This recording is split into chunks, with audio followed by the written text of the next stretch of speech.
Well, my view is that this is one that Putin can't afford to lose, just as Kennedy couldn't afford to lose out in Cuba.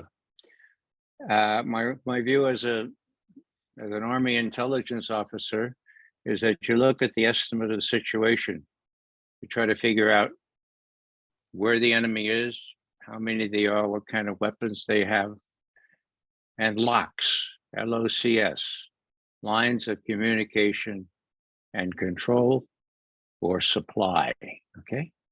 Now, if you look at the map, for God's sake, and you see the existential threat that I believe Russia faces, Russia can't afford to lose.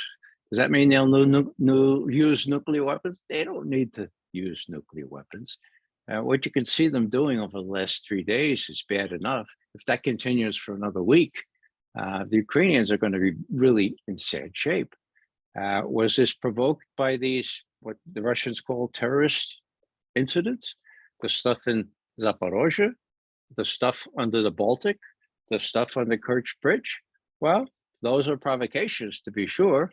Whether the Russians are waiting for those or not, they're doing it. So what can NATO do? Well, NATO can provide still greater range missiles, right? Okay.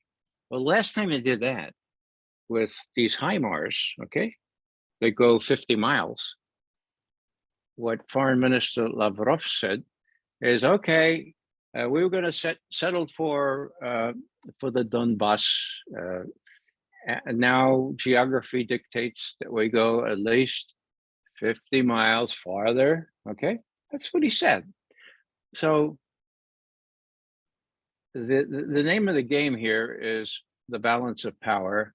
In my view, Russia has it. It can't afford to lose this. It has the wherewithal to win it, unless Biden and NATO want to say what they don't want to do what they say they don't want to do, risk a third world war.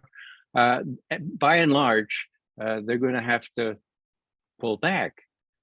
And I just hope they do that sooner rather than later, because people are dying, you know. Ukrainians are getting killed all over the place. Ukrainians from no fault to their own, and Russians and others are getting killed on that battlefield. So why prolong the misery when the outcome is very much likely to be as favorable to the West now as it's ever going to be?